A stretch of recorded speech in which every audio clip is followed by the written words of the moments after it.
What's up, everybody? Welcome back. This is Forgo, and today I thought I'd give you guys the top 10 characters that you should either be awakening or tier 3. Now, this is going to be regarding World Boss Knull, okay? And the reason that these specific characters are going to be really good for Knull are, one, there's some cheap characters in here, and two, they're going to take you all the way up to stage 50. That's right. They're going to take you all the way up to around, well, actually about stage 49, because of all these requirements. Now, up until stage 9, you can use whatever characters you want. And then from 10 to 14, you can use males. So obviously, you're going to need males. And then beyond that, you're going to need humans. So you're going to need some human teams also. And remember, each team, you're going to need 3 characters, okay? And then from 20 to 24, you're going to need male superheroes.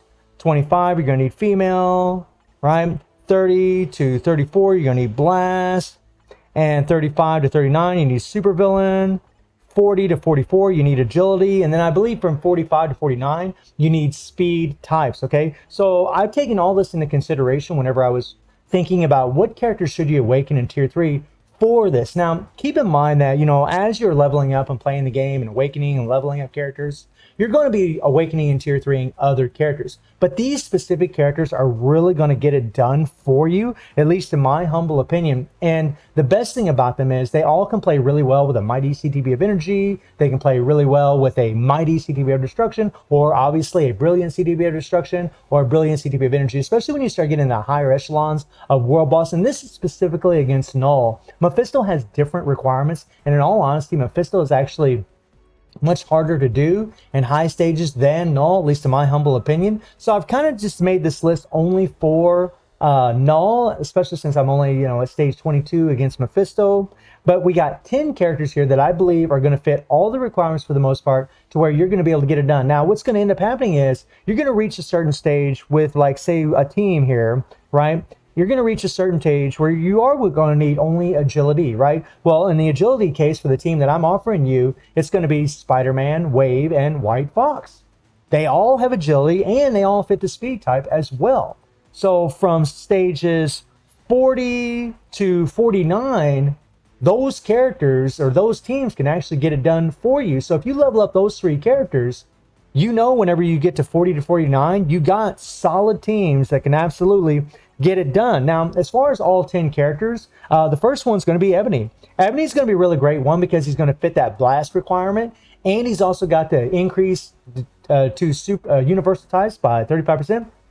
And decrease damage received from supervillains by 35%, making your characters a little bit tankier. He's actually amazing. Plus, with the leadership, the 40% increase of energy attack, I just think he's a well-worthy character to level up because, one, he's very, very strong. You can use him as a sub-DPS, but also his support is just undeniable. It's undeniable, guys. Like, if you're using this guy, like, you got the blast requirements, right? And you got Sharon Rodgers on the team, a free-to-play character that you can level up and use her with Ebony. She's going to become tankier, which is something that she really needs, especially in the higher echelons of Knull.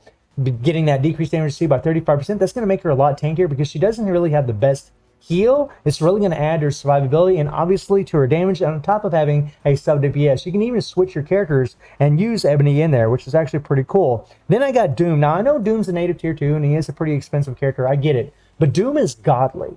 Doom is godly. For the human, the supervillain types, he is just ridiculous, man. He's so freaking strong. I mean, this guy could easily do stage 39s on my account. Obviously with 25% pierce in like just a little over 3 minutes. Stage 39, guys. He's just nuts. Very, very strong character. Super freaking OP, okay? And like for super villains, right, you could have Doom and Cyclops here because Cyclops is going to give that extra 30% increase of energy tech from his passive, right? But he also has the great leadership. But like in Doom's case, if you're playing like you're trying to do the super villains, you can put Doom in the leadership to get that benefit from his uniform effect. You can put Cyclops on the side. And then I'd also ask you to level up Taskmaster because his uniform effect applies to all the characters, all allies, right? They increase basic damage to supervillains and superheroes by 40%. So you could easily, for your supervillain team, have Doom, and then you could have Taskmaster and Cyclops on the team, and Doom will absolutely get it done. So then we get into Shang-Chi. Now, Shang-Chi is really awesome because, one, he's a free-to-play character. He's easy to level up, cheaper to level up than other characters, and he has the leadership tag, so you can take advantage of using White Fox. He also has the agility tag. You can use him in the agility. He's also a male. He's also a superhero. So he fits the criteria for a lot of what you need against Knull, and he's super, super strong. He is a pretty funky character to play, but with a CTB of Rage, he can absolutely get it done. He's so powerful because he can actually take advantage of the biggest support in the game, which is White Fox. And then Sharon Rogers. And again, like Shang-Chi, you know, she has the blast type, right? So whenever you face the Knull where you need blast, she's going to be applicable there. And applicable for female. And she's just extremely strong. Plays super, super well with a Mighty CTB of Destruction or a Mighty CTB of Energy or just a regular proc, whatever it may be. And she can take full advantage of White Fox, right? Whenever you're playing females, you could have her, Wave, and White Fox on the team, and they're going to absolutely murder. Now, the team composition I'm giving you guys is just going to be one team that's going to be able to fit that requirement. But say one day you do stage 40, the next day you do stage 41, the next day you do stage 42, and so on. These teams are going to be strong enough to do all of the stages that where the type you need is going to be applicable, right? They're going to be able to do it. Sharon Rogers for the blast type. Okay, so we go into Knull here. And we go down to blast. She will easily, right, be able to do stage 31 to 34, especially with Ebony and the leadership and then Cyclops on the team. She's absolutely going to be able to murder this thing all by herself. Now, you can level up other characters. You can level up whoever you want. I'm just giving you specific ones that I think your roster is going to benefit from the most. And then you have White Fox and Wave. White Fox and Wave are godly because, one, they're speed types. They fit that criteria. They both have the agility tag, which they fit that criteria as well. They're both godly supports for godly characters, right? They're just insane. Like, everybody should be leveling up both of these characters because of the Wave's leadership, because of the support passives that they have. Just godly for your characters. Just so good.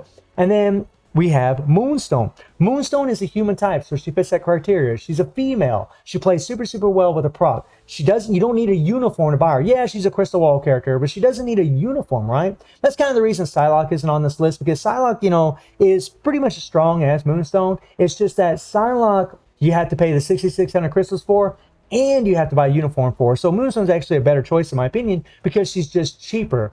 And she fits the blast criteria. You can use her in there. She fits the super villains. I mean, she's got the tag for a lot of requirements against Knull. So she's actually quite useful and super, super powerful. And then last but not least, we have Spider-Man. And Spider-Man, man, he has that leadership tag. He's got the agility tag. You can even use him in the leadership requirements. And he plays really, really well with a prop. He takes advantage of the strongest characters in the game. And you're going to be able to use him in a multitude of requirements against Knull because he's a human, he's a male superhero, he's got the agility tag, he's got the leadership tag, he's got all these things. He's just godly. Now, there's plenty of other characters that you can use, but I was trying to go the cheapest route possible. The only native tier 2s that I have on my list are Ebony because he's just that good of a support. He's just that good. And Doom because he's just that good. I know a lot of people use Doom for PvP, but man, is he godly. And even if you don't use Doom, say you don't use Doom, right? You can still use, for the supervillains, you can still use Moonstone, Ebony, and Cyclops, and you wouldn't even have to level up Doom, right? You could level up these characters and, you know, little by little, you'll be able to push against Knull, but obviously you're going to have to level up your cards, you're going to have to get more Pierce, more energy tag, more physical tag, and so on and so on and so on. But these characters can absolutely do it. I mean, obviously there's plenty of other characters that are amazing, you know, Knull and Proxima, Cable, and, you know, for the male superhero, like whenever you get to the point where you got to face male superhero, whenever you get to this point where you got to use a male superhero, Cable with his leadership, and then having War Machine on the team, and then having Cyclops on the side, you know, just put him in his other uniform, is pretty damn godly. But, you know, male superhero, whoops, didn't mean to click on that. With male superhero, you can easily use Shang-Chi or Spider-Man along with Cyclops leadership. I have all the bases covered for all the requirements all the way up until stage 49 against Knull. And these 10 characters are really going to be able to get it done. You really don't even need Doom, but I just highly recommend him because he's just that good. He's just that strong. But again, there are plenty of other characters that can get it done. There's plenty of other characters that are super strong. Maker and Cable. I mean, there's plenty of them, guys. You know, Star-Lord's a great leadership. Captain America is really strong. Captain Marvel, using her co-op with Moonstone is godly. You know, Ghost Rider. I mean, all these characters are really, really powerful. Call Obsidian or Black Dwarf, Beta Ray Bill, Psylocke, Gambit. Like, all these characters are super, super strong. Moon Knight. But the thing is, like, if you're trying to fit all those requirements and you're trying to save as many resources as possible, then I think these characters are going to be the best way for you to go. But obviously, you're still going to have to level up your Pierce. You're still going to have to level up your energy and physical attack on your cards so you can push World Boss. Because no matter what characters you have, if you don't have enough Pierce and you don't have enough energy attack or physical attack, you're not going to be able to get it done against high levels of World Boss. So these, in my opinion, are the top 10 Awaken and Tier 3 characters that you should be leveling up if you're trying to fill those requirements for World Boss Knull. Obviously, for other game modes, it's going to be a completely different story. And Makari, guys, by the way, is really awesome. I mean, but they just don't fit as many requirements as these characters do for World Boss Knull. So let me know what y'all think about the top 10 Awaken and Tier 3 characters that you should be leveling up for World Boss Knull. And I do stream on Twitch at 9 p.m. TNT+7 time. The link is in the description below. And I hope you enjoyed the video. Thank you for watching. Y'all take care and have a good one. See ya.